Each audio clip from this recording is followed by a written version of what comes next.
I've had plenty of people who said I sided with the ex-husband. I would not show my bank statements until they accepted the offer. And then I had other people who were like, I wouldn't accept an all-cash offer unless I verified that the person can pay. So everybody's an expert. Everybody's a darn expert. She asked several people and they said they side with the ex-husband. They would not provide proof of funds until the seller accepted the offer. Phooey. That don't even make, no, that's not how it works. And everybody's a darn expert. Those people are not in real estate. And yeah, it's not even fathomable. And you'll see, let's keep watching. That one got me. No, just like how you provide a pre-approval letter, you need to provide proof of funds. It's no different. Today we are going to talk about it. We are going to have a different type of video, a fun type of video, an interesting type of video. We are going to be talking about who the bleep did I marry? Yes, who did I marry? If you have not seen this, it has been this popular TikTok series where a young lady is detailing her relationship, and yeah, it's a lot. It is a lot. Let me go ahead and insert this clip right here. He provided this statement saying he'd qualified for $750,000 mortgage. Mm-hmm. People go get a pre-qual letter all the time. So again, this is all seeming legitimate. Right. When you went in to look at a house, I think you found one, right? That you liked. Yes. And was he leading the way in getting the home and qualifying and dealing with the real estate agent? So he was choosing houses. The one that he initially put an offer in on is a house that I chose.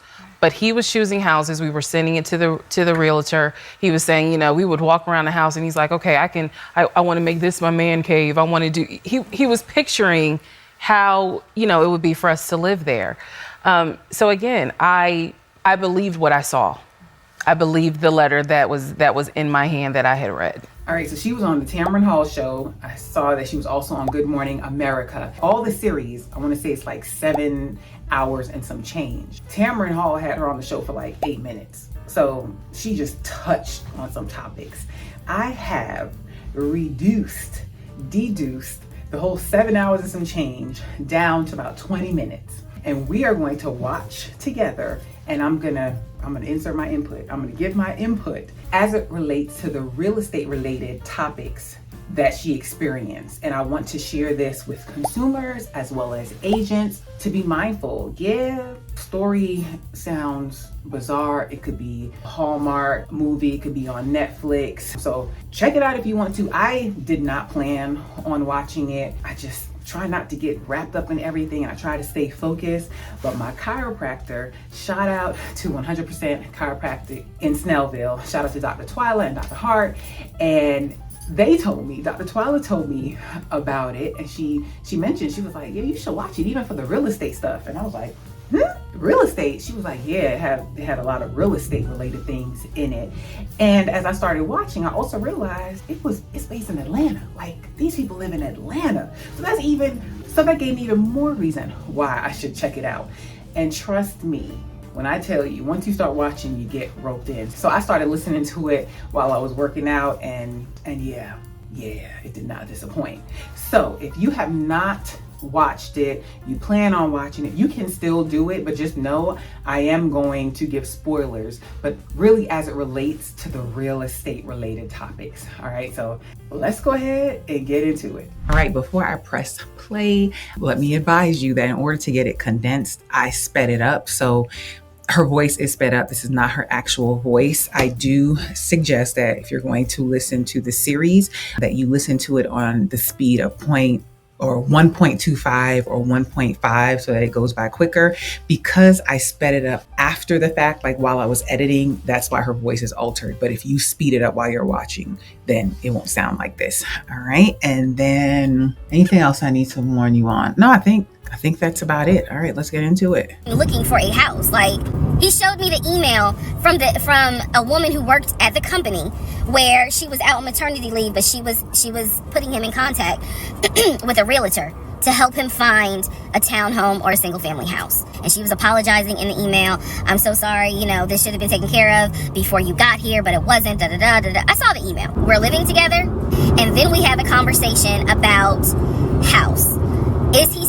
Okay, first thing I want to point out there is that she's saying that she saw the letter. She's talking about a pre-approval letter. She saw a pre-approval letter and she saw the emails of him communicating with an agent. So he is using an agent, taking an agent's, using their time, and she is apologizing on maternity leave. And she says this should have been handled, before I went out on maternity leave. This agent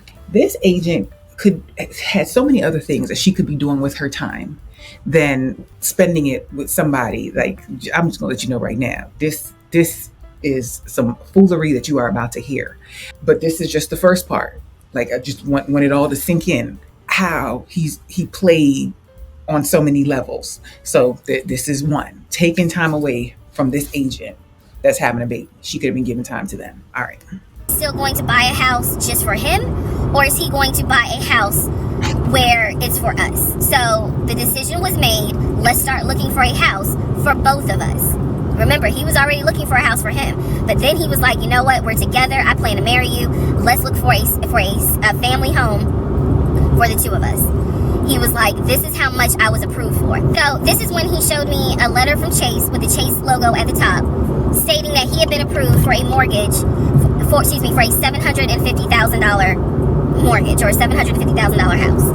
So he was like, we can't go over $750,000. And I said, I remember asking him, can you afford the mortgage on a $750,000 house? Because I know I can. I said, so you have the money to pay for a home. I'm also holding in my hand a letter from Chase saying that he was approved for $700,000. All right. Shout out to her there. Like, that is wise. She asked him, now that we're looking for a house for us, because you were looking for a house just by yourself, but now it's just us, can you afford this mortgage for a $750,000 house? Because I can't. That's wise. She did not go in there, at least in this part, with her head in the sky thinking magically she was going to either make some money, have to come up with it, or she did not assume that he was going to be okay with her not pulling her weight with the mortgage. So she got that out the way up front. So kudos to her on that. $150,000. So we contacted a realtor. I won't say his name, but man, if he ever sees this TikTok, I owe this man such an apology. But we contacted a realtor who was based in Cobb County. So we met a realtor. I would find houses that I wanted to tour. Keep in mind that this was COVID. So at the time, we could not tour a home. It would have to be a virtual tour. So this particular realtor, we found a house in Douglasville, Georgia. Not Cobb County, but nevertheless it's in Douglasville. I was fine with Douglasville. So we found a house in Douglasville, Georgia. The realtor did a FaceTime tour. So mind you, now they're on Realtor number 2. And this is during COVID times. That is correct. Things had changed as far as how you could view homes and stuff like that. So now this realtor is taking his time and going out and doing FaceTimes for them to see the home. Realtor number 2. Of the house. And the home was listed $400 and something thousand. He really liked the house. He was like, you know what, we'll put an offer in on the house. He was like, if you like it, because again, it was COVID, we weren't going to be able to see the house in person because the family still lived there. So he said, I'll put an offer in. We'll see if it's accepted. I said, okay. So he puts an offer in. He's telling me he put an offer in. The realtor would call me because one thing that the realtor told us, he was like, if the woman likes the house, typically the house is going to get bought. So he kind of dealt with me a bit more than he did my ex-husband. So the realtor was calling me and it was like, hey, I put the offer in, and what they're asking for is proof of funds. And I did not know anything at this time about buying a house. So I was like, hey, you probably need to talk to him because I'm not even. Okay, so he's now putting in offers. He wants to put in an offer, and she said, I did not know anything about buying a home. So the realtor's dealing with her, but now she's about to tell you that she's like, well, listen, I'm not even on the loan, so just go ahead and call him. Educate yourself. I think people do better nowadays because of social media, just the internet. They just have so many resources. But when I bought my first home, I didn't educate myself, and it could have went left. It could have went very left. Thankfully, I met I met some hardships. If you haven't seen my video about my personal home story, check that out. But I could have easily lost that home. Thankfully, I didn't. But listen, this was before I got into real estate. I was just so happy to be getting the house. I was just signing on the line. I believe whatever, I was told. So yeah, you definitely want to do your due diligence. Not saying you have to be the expert, but just go in there with some level of understanding. And then when you decide to work with a real estate professional, you want to have like a home buyer's consultation. You want them to actually educate you on the process versus just being a door opener. All right, let's get into it again. Listed on the mortgage, like from the paperwork I saw, it was only in his name. So he called him. I guess they talked. So the boyfriend is coming, my ex is coming home saying, yeah, I talked to so-and-so. I sent him over the paperwork. The offer was approved. They are going to try to do a virtual closing. First, we got to do an inspection. If the inspection goes all well, then we have to do a virtual closing. He also told me that he put down earnest money on the home. He put down, I believe, $5,000. He said, I just transferred the money over to the realtor's account or whatever, so that it could be earnest money for the house. So I'm just like, okay, great. He was like, so realistically, this is April. We should be able to get in that house by June. About 3 or 4 days later, I get a phone call from the realtor. And the realtor is like, hey, I'm just checking to see what you guys want to do about that house. So I was confused. I'm at work. And I said, oh, I was told that he put an offer in. And the realtor was like, he did? I didn't know that he put an offer in. And I said, well, why wouldn't you know? Like, he told me he put the offer in and he had paid earnest money, $5,000 earnest money. And so the realtor was like, well, let me call him and find out what's going on with that, because I didn't know anything about it. So red flag, of course. So I call him, and he in true narcissistic nature, he flips the script and he like goes off. He's like cussing, going off, like, shouldn't be calling you. If he has a question, he should call me because I'm the one that's on a mortgage. He was like, and now it's going to be an issue. And I said, well, did you put the offer in with him or not? Hold on. So before, it was okay for the agent to talk to her, but now it's not. So if you are buying a home with somebody, I highly recommend and suggest that you guys be on the same page to avoid problems like this. No, let me take that back. This is crazy. But just problems in general, just communication. Y'all have that conversation, whether both people are on the mortgage or not. I work with a lot of people where, let's just say the house is in the husband's name, but the wife does, most of the communication, and then she's going to go on the deed. So, they just have the understanding, and it's communicated. We're all on the same page. So you just want to make sure that the two parties involved, whether it's husband and wife, whether it's a family member, I would say boyfriend and girlfriend, but I wouldn't recommend it. But I have another video on that. But yeah, just make sure you guys are on the same page. And he said, no, I did not put the offer in with him. I put the offer in with a friend of mine who is a realtor, so I can give him the business. I did not hear from that realtor again. So I was. Okay, just to reiterate, he says that he did not put the offer in with the agent that they've been dealing with and working with, and that has been going out and doing FaceTime for them, videos and tours for them. He put it in with a friend that's a realtor because he wanted to give him the business. I would love to tell you that this doesn't happen. It does.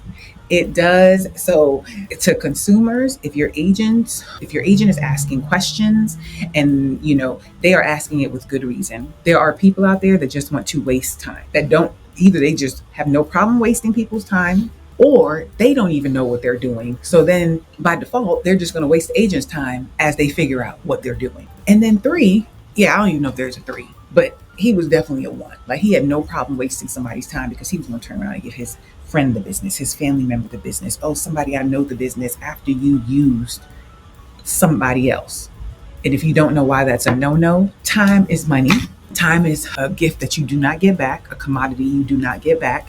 Agents get paid at the closing table. So if you are working with an agent that you have no intention of closing with, you're just using them to get something, to see a home, to ask them information, to pick their brain, whatever, that's inconsiderate. You are using their time, and their time is how they make money. Would you want to go to work for free? No, you wouldn't. All right. So let's get back into it. It was just like, is the house under contract or is it not? He was like, yes, the house is under contract. This is how crazy things work out. About 3 days later. I I just want to say here, do you see how at the beginning, when she started talking about this agent, she was like, if I ever see this agent, I owe him such a big apology, as if she cared. But when she heard, well, no, I put in in the offer with my friend, she ain't say, well, I went off. I asked him why. I told him we need to call the agent. I told him that's not right. No, because some people just do not care. I mean, yeah, they may say they do, they don't. So at the end of the day, their priority is going to be what they care about. You might have been a nice person. You might have done everything good for them, but you're not you are not their priority. So agents, you ask questions to make sure that as much as you can, to make sure that you are working with people that are ready, willing, and able, buyers and sellers. On Realtor.com, I'm looking at the house because I was trying to figure out in my mind how I'm gonna decorate. It shows the house is under contract. Showed my boyfriend. My boyfriend's like, I told you it was under contract. He was like, did you not believe me? And I ain't had a heart to say, hell no, I didn't believe you. Like, it seemed too good to be true. But once I saw the house was under contract, I absolutely believe that, okay, it's under contract with him. Like, yeah, we're about to do inspection. We are about to move. And so we had driven by the house because, again, keep in mind, a family's still living there. So we had driven by the house. At this point, he was like, I want us to start looking for furniture so that way we can go ahead and order it. So when it's time to move, the furniture is ready because, you know, it takes like 6 to 8 weeks sometimes for furniture to be delivered if they don't have it in stock. Like, he was very methodical in planning and saying, this is what we need to do. So we started going to Home Depot, Lowe's, because we had a printout of what the sellers were going to take. They were going to take the appliances. So the printout that she's referring to is called the seller's property disclosure. I have a video on that if it's not subscribed, so you can hear more about what that is. But in gist, it is a form that sellers fill out, discloses what they know about the home, and it also lists what's staying with the home, what's not. So that's the form that she's talking about. We needed to get a new stove, new refrigerator, new microwave, all that stuff. We go to Home Depot, we go to Lowe's. I'm choosing all these appliances. He's taking pictures of the SKU number. We had representatives helping us, and he basically explained to them, hey, we're buying a house. We should be closing sometime in June. Can we order this stuff now? Can I put a hold on it? Like, what can we do? Because we're not ready for delivery. I stood there as the Home Depot rep said, we can hold it in our warehouse. Like, you can buy something and we can hold it. People do it all the time. And like, we got the appliances. Next, let's go to Rooms to Go and Ashley Furniture and find actual furniture. So I guess kudos to them there that they did not purchase, finance. I'm assuming, he put down on it. He put down money on it, and I'm assuming they were going to pay cash. But just know when you're buying a house, do not go ahead and buy appliances, furniture, and stuff financing it, because that will show up on your credit, may affect your credit, may ruin your chances for your pre-approval and getting through in the house. So I guess kudos to them in that sense. He's taking pictures of it. He was like, I can go online and order it. So April turns into May. May comes, and obviously we had not done inspection. And I'm asking him all the time, what's the deal with the house? He was like, well, because of COVID, they're trying to get someone to do the inspection. But the guy that it was always something. The guy they had caught COVID, so they're going to have to get somebody else. And he's like 15 houses backed up, so it'll be a while. I started recording. I guess my only thing there is was that the only inspector that you could use, unless they just had somebody that they really wanted to use? No.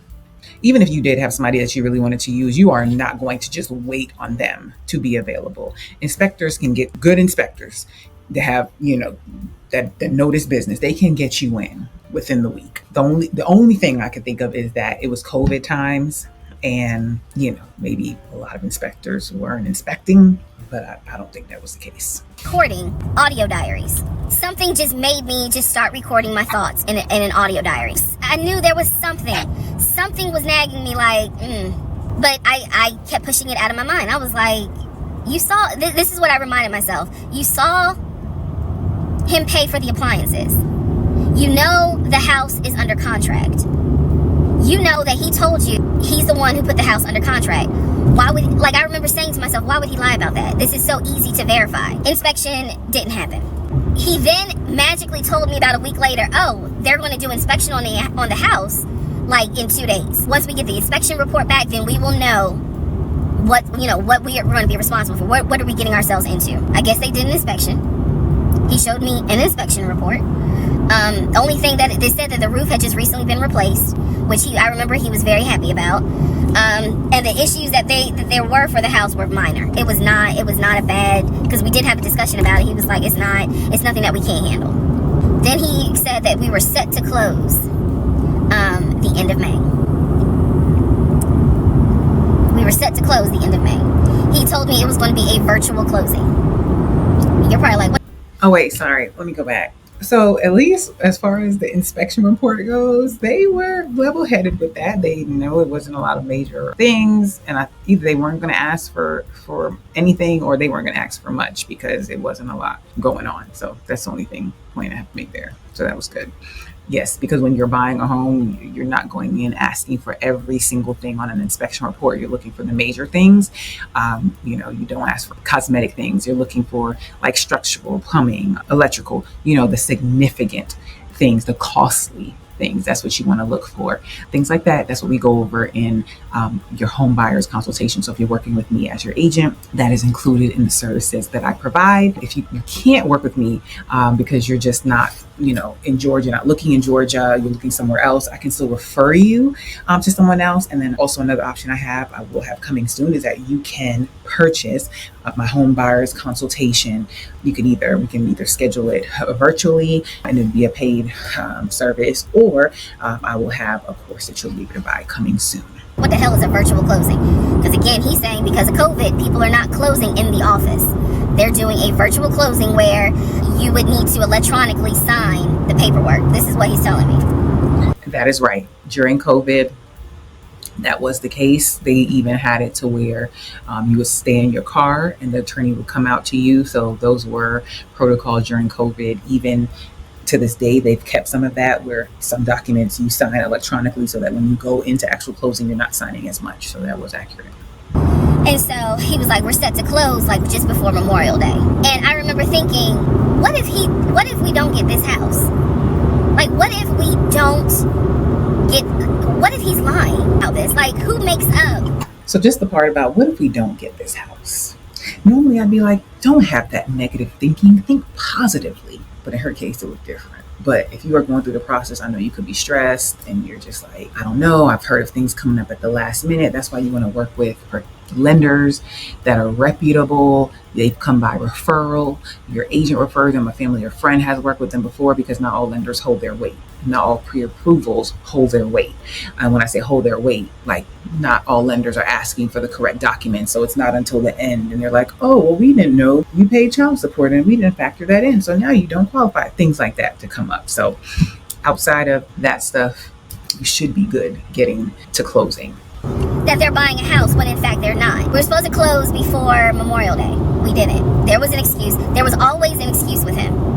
Always an excuse. And I didn't know enough about the process to question stuff, because I really wasn't involved the way I should have been. And it was giving me a lot of anxiety. So I'm pregnant with a lot of anxiety.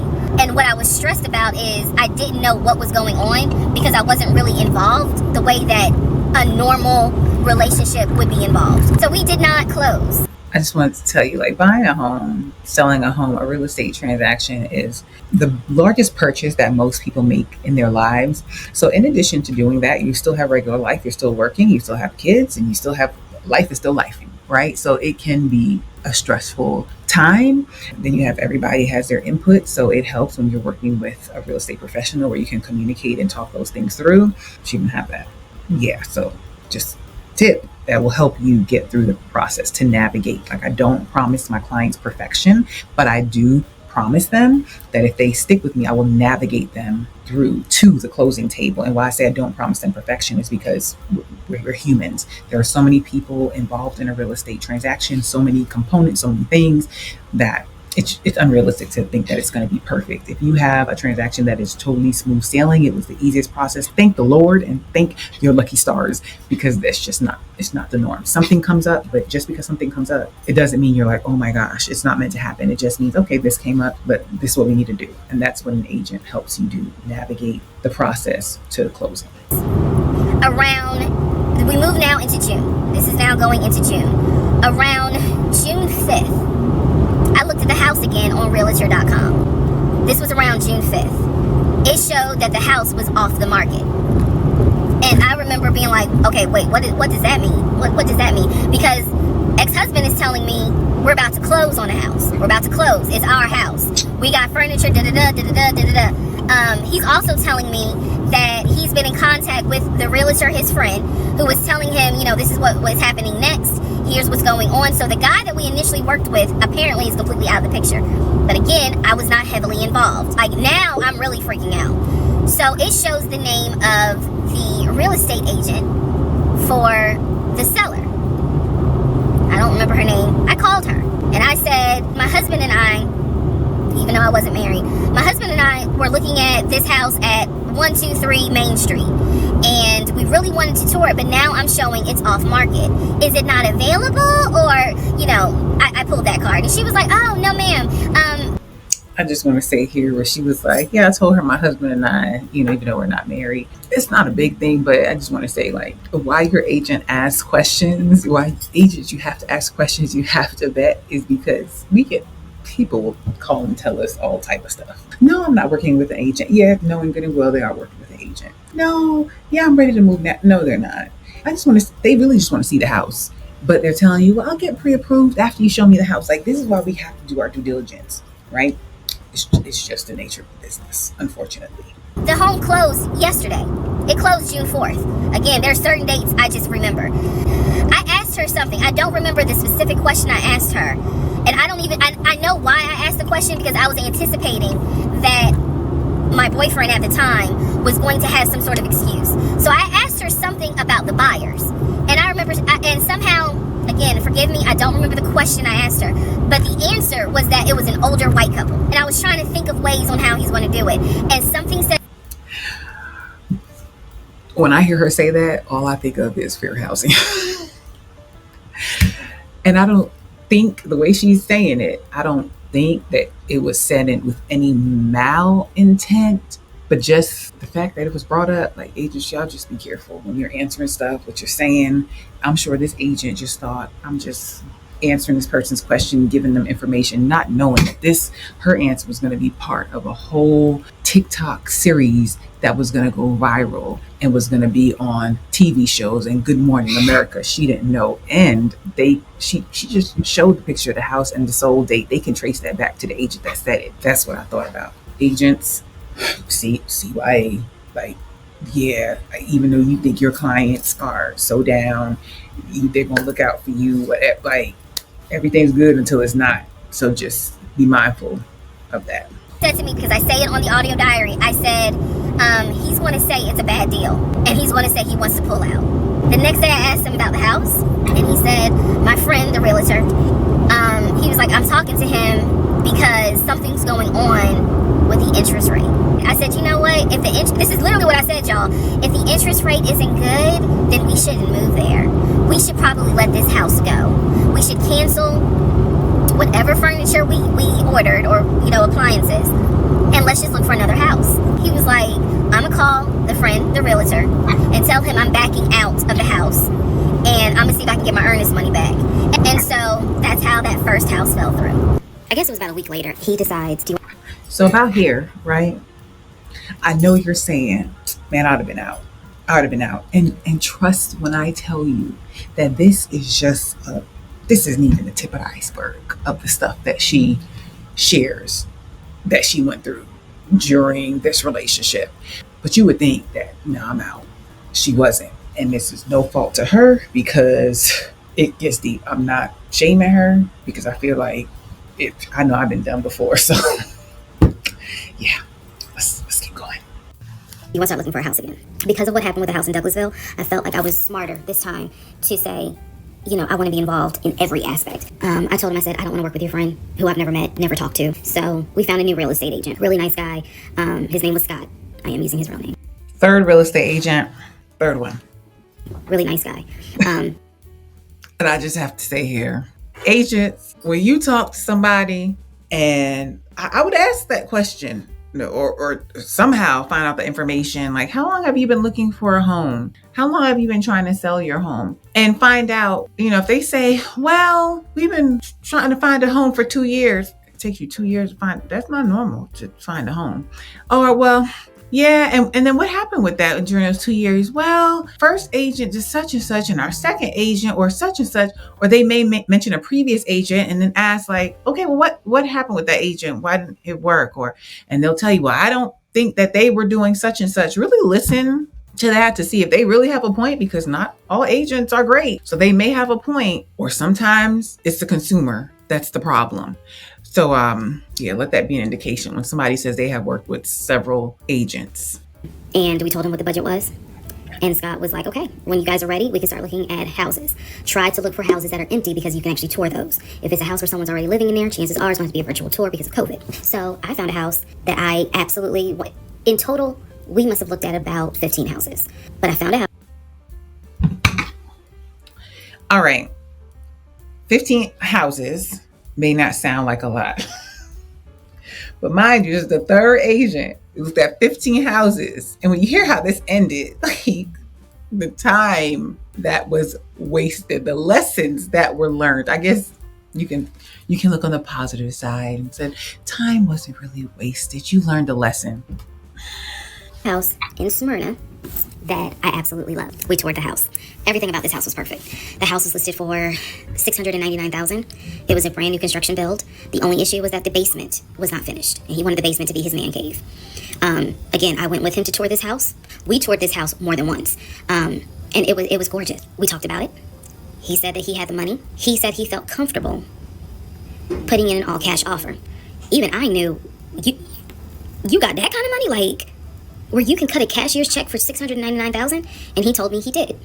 The real estate agent, Scott, sent over the paperwork. The paperwork was sent in both of our names. It was sent to my email. That was another thing that I changed after Douglasville. Everything gets sent to me, and then I will be sure that he signs it. So he sent it to me. I looked over the offer. We were going to put in an all cash, full price offer with a request to have the basement finished. Also, we requested. If you ever purchased new construction and got a builder to finish the basement, please drop a comment down below. I've never heard of that. Never heard of that.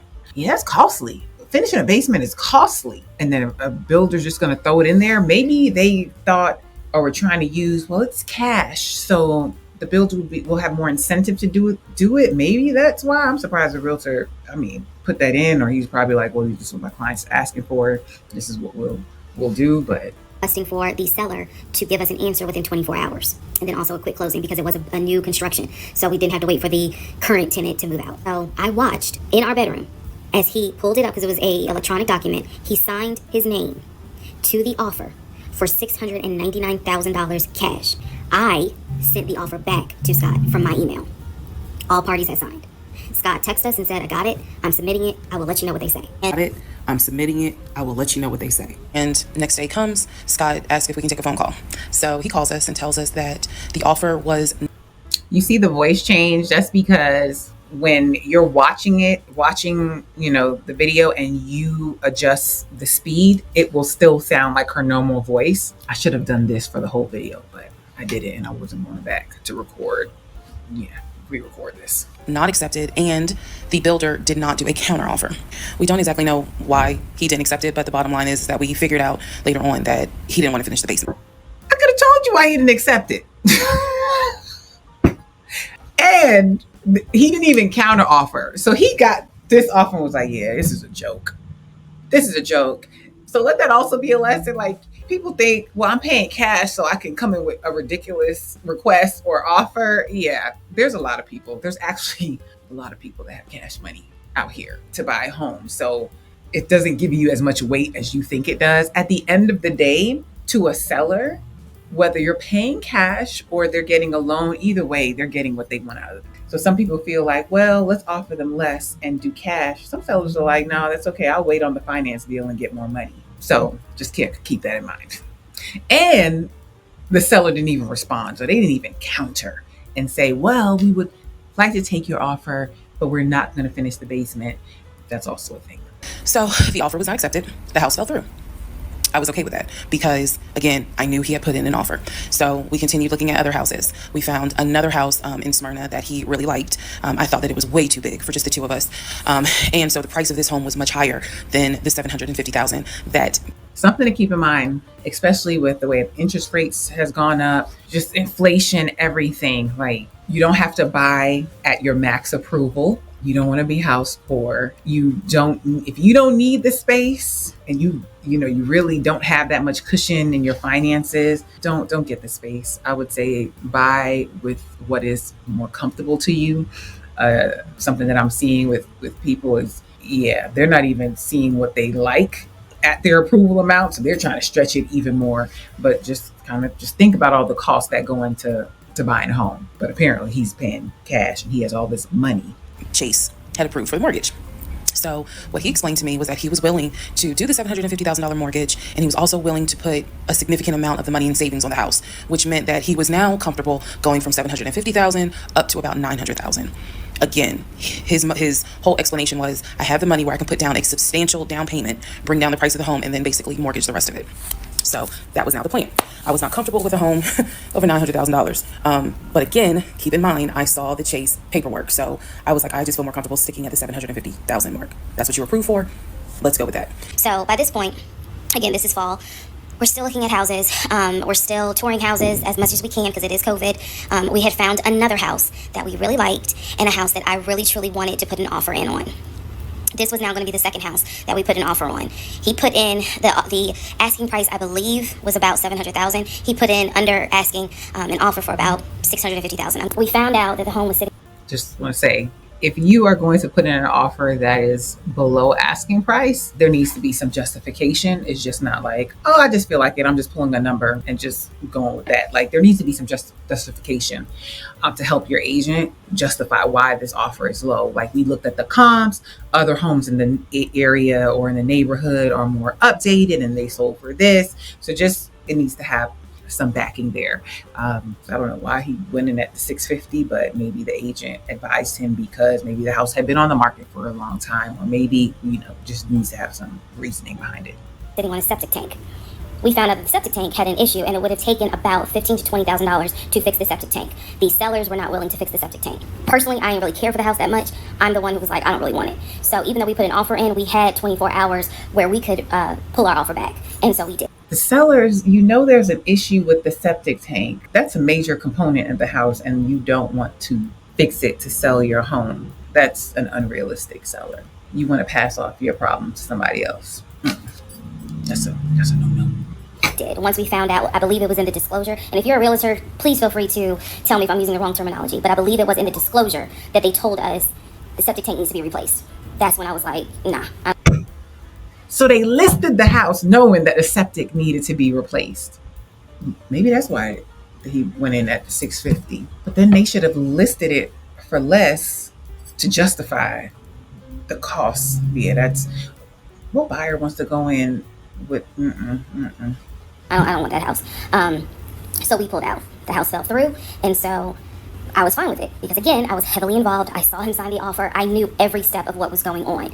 Our real estate agent, Scott, was amazing, but you will see when I get to it where he made a mistake as a real estate agent. House number 2 fell through. We then moved on, saw a few more houses, and then we get to house number 3. In October, we looked at another house. This house was in Marietta. Absolutely gorgeous. It was gorgeous. I want to say that the house was about $700,000. I really liked the house. I could see myself living there. I could see myself cooking there. And so subsequently, my ex-husband put in an all-cash offer on that house. I watched him put an all-cash offer in on the house. Our real estate agent, Scott, called us about 24 hours later. And he said, the sellers love your offer. The offer was an all-cash, full asking price offer, $700,000. Let that sink in for a moment. He said the sellers love the offer. They are asking that you show proof of funds so that they can accept the offer. My ex-husband said, I will show proof of funds when they accept the offer. The sellers... Proof of funds. So when you are buying a home, if you're getting a loan, you're providing a pre-approval letter. If you're paying cash, you're providing proof of funds. It could be a bank statement, a letter from the bank. Well, at this point, after watching this, like, you need to call it vet the letters. It could be even not even a bank statement. Maybe you have the funds invested, so you have an investment, but it needs to be some kind of proof showing that you have the money. And then also on that, if you plan to use those funds, you need to find out like how long is it going to take you to access those funds, to actually liquidate the funds. But you do have to provide some proof, just like you provide with the pre-approval letter from a lender. They said, great, we'll accept the offer when you show proof of funds. So basically we got into a standoff. And if you're a real estate agent or you work in real estate, I would love to know your thoughts on this. I had asked people in my personal life, like, have you ever heard of this before? And I've had plenty of people who said I sided with the ex-husband. I would not show my bank statements until they accepted the offer. And then I had other people who were like, I wouldn't accept an all-cash offer unless I verified that the person can pay. So Everybody's an expert. Everybody's a darn expert. She asked several people and they said they side with the ex-husband. They would not provide proof of funds until the seller accepted the offer. Phooey. That don't even make, no, that's not how it works. And everybody's a darn expert. Those people are not in real estate. And yeah, it's not even fathomable. And you'll see, let's keep watching. That one got me. No, just like how you provide a pre-approval letter, you need to provide proof of funds. It's no different. I'm just curious what your thoughts are. Okay, so our real estate agent called us and was like, guys, the sellers are giving you 2 days to show proof of funds. I had the letter that he showed me from Chase. I sent that to Scott, but that was for a mortgage. The offer was for all cash. So he needed to show proof of funds that he had the cash to pay $700,000. He didn't show it. He refused to budge on showing them proof of funds until they accepted the offer because he was afraid that they were going to create a bidding war. So what ended up... He is something else, boy. His reasoning. I don't want to provide proof of funds because I believe they're going to create a bidding war. One thing here, it's the seller's market. It's been a seller's market. It was a seller's market at that time. Buyers, you don't hold the weight. So if you want the house, you need to do what you need to do to get the house. So you saying, I'm not going to show them because they're going to create a bidding war. So you go into a standoff. Oh my goodness, this just ruffles my feathers. What happening was Scott called us and said, I apologize because I didn't do my due diligence as a realtor. He said, before I ever started showing you guys a house, I should have collected your pre-approval letter and proof of funds. He said, this made me wonder, was Scott new? Or was Scott excited to have somebody that had a price point that was high? Was things slow for Scott during the pandemic and he was just happy to get out the house? How did Scott let this one go? Or maybe he was just operating off of the pre-approval and he's just caught up. Maybe Scott was so busy working with other clients because the market was starting to boom. Maybe that's what happened, but from jump, we need to be getting a pre-approval letter or proof of funds if you're paying cash.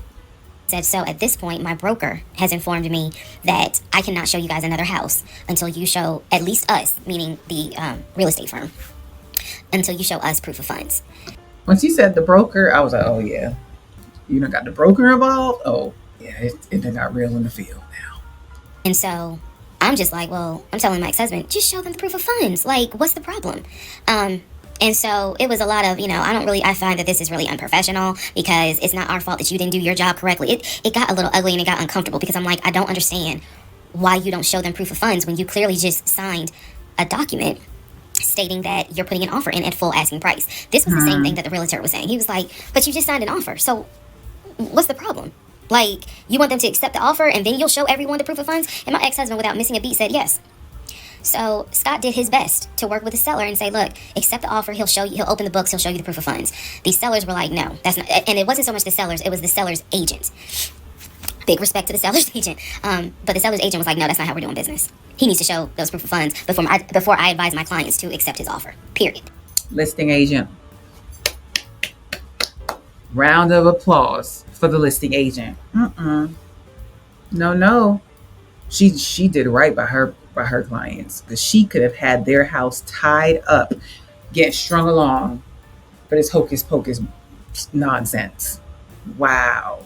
If he's not willing to do it, we'll go on to the next offer, because they did have another offer on the table. For it was less than asking price, but they were willing to accept that offer over the all cash offer because those people had basically shown proof. So subsequently, the house fell through. We passed the 2-day deadline. They went with the other offer. Also, at this point, our real estate agent, Scott, and I do not blame him for this, pretty much cut all ties. Because what he, I believe, felt like was, I don't know what's going on. Scott fired them. Scott fired them. So consumers, please stop thinking that you guys are the only ones that can fire your agent. Like, the buyer can, fire their agent. No, the agent can fire the consumer as well if they feel like any of these reasons, wasting time, not serious, not realistic, not whatever. So that's why it's important to do a home buyer's consultation to make sure there's understanding, you guys are on the same page, the expectations on both sides are there. This is a mutual relationship that you are entering into. So it goes both ways. And just like how you're interviewing the agent's also interviewing you, because they're making a commitment to you as well, and they don't want to end up in a situation like this. But something's going on, and this is not how I do business. So until you guys are ready to show the proof of funds needed to buy a house, you need to get yourself another agent, because we were already about 20 to 25 houses deep by this point. We had already put in 2 other offers. They fell through. And now here we are with this house. And once again, it fell through in October 2020. And what I told him was, I said, I don't want to look at another house. I don't want to talk about cars. I just want to get through the holidays. I want to get through the end of the year. And we'll revisit stuff in January. I told him I didn't want to look at a house no more. I want to talk about houses. Do not mention the word Zillow. Do not mention the word Realtor. Nothing. Let me. Frustration that can happen when, you just don't have a game plan, and going about it the right way. That's happening. I ask people, like, when you embark on this process, be prepared to see it through to the end. In a normal situation, things may come up, but you got to navigate it to see it through to the end. Just saying, I take a break. I change my mind. I'm going to renew my rental. After you have worked with an agent, they devoted time to you. Like, if you're going to set out on this journey, be prepared to see it through to the end. Just get through the holidays. End of January comes, he informs me that he wants to start looking for a house again. I had no real desire to go through that process. So what he decides is that he's going to look for a house for us using his friend, the realtor, the one I did not meet. So he tells me that he and his friend have been talking, and he's going to start looking at houses. And what he's going to do is basically, if he feels like it's a house I would like, then he wants to show it to me. And I remember thinking, sorry, my ice heater here. Okay. No agent wants to show a house twice. That's one. So if you are working with a partner, if one can't make it and the other one can't, you guys need to get on the same page. Time and gas for everybody involved, even you as the consumer. We don't want to show a house twice. Also, unless both of you guys are on the same page and like, we really want to see it again before we put in an offer. But just to say, oh, well, I'm not available, so just show it to me. And then if I really like it, then we'll bring the other person back. That's not the wisest game plan. And then the other piece to that is, you may see a home Monday and say, well, my partner can come Wednesday to see the house, and the home goes under contract. So keep that in mind with scheduling. All parties, decision makers should be present at the first showing. That is the best use of everybody's time, energy, resources. Y'all see the price of gas? That's not going to work. You're not going to choose a house without me. He was like, no, I'm not going to choose a house, but I just think that, me and old boy have been talking, and so he has some houses that he is representing. He wants to show me. So why don't you let me look at it? And if it's worth the time, then I'll bring you to look at it. So he already had some sort of plan in place after talking to his friend about how he's going to start looking at houses. This is the end of January 2021. So I kind of threw my hands in the air. I was just like, whatever, because I'm not getting emotionally involved in looking at houses. And for me, that's kind of what it was. I felt like I would see a house, I could picture us living there, and then it gets snatched away somehow, some way. I didn't want to go through that. So he started looking at houses. He's going to show me this house in Sandy Springs. Apparently the house was like $800,000. So he was like, I think that if I like the house, then I'm going to bring you out here so you can see it. So he's still maintaining the story of looking for a house. I had already let him know my lease is up in August. When my lease is up in August, I am moving to Cobb County.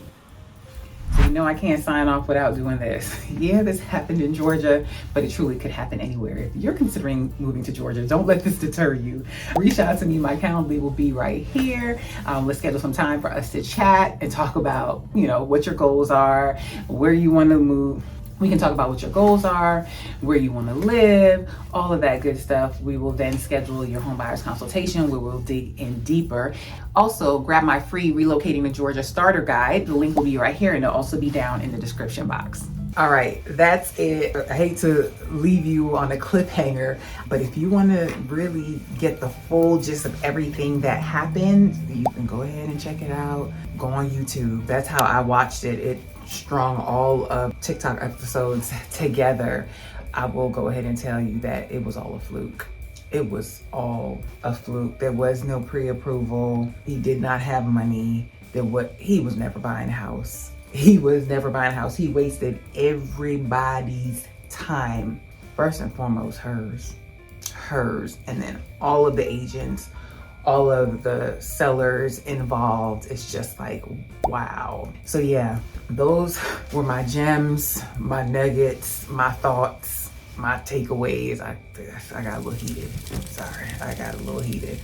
Because you could say like, man, this is crazy. This don't really happen. But no, things like this happen in real estate. They actually do. You don't believe me? I wrote a whole book about it. Wrote a whole book about it called The Ugly Side of Real Estate, and know what to truly expect before getting your license and quitting your job. So yeah, because people think that the world of real estate, the being a real estate agent is just what you see on social media. You just show up to closings and it's just all just showing houses. That's all it is. And between that and then what they see on these TV shows, no, real work goes in here. So yeah, I just wanted to I just had to bring you that. So I brought you the parts that were related to real estate. The whole thing is like 7 hours. There's a lot in there. All right, thank you for watching. Please drop your comments. Drop your comments of what you thought, the takeaways that you got, the thoughts that you had, comments to my commentary. Share this video. This is a good one to listen to on the podcast. So yeah, check out the podcast if you haven't done so already. I appreciate you. Please give this video a thumbs up, and I will see you in next week's video. All right, if you got no other takeaway besides this, trust your gut. You can't see I'm touching my stomach. Trust your heart. Trust the guidance from the Holy Spirit, from the whatever it is. You trust that feeling that you have. Okay, it's there for a reason. That is going to be our takeaway. And with that, I'm going to sign out. Have a positive, peaceful, and productive day. Bye.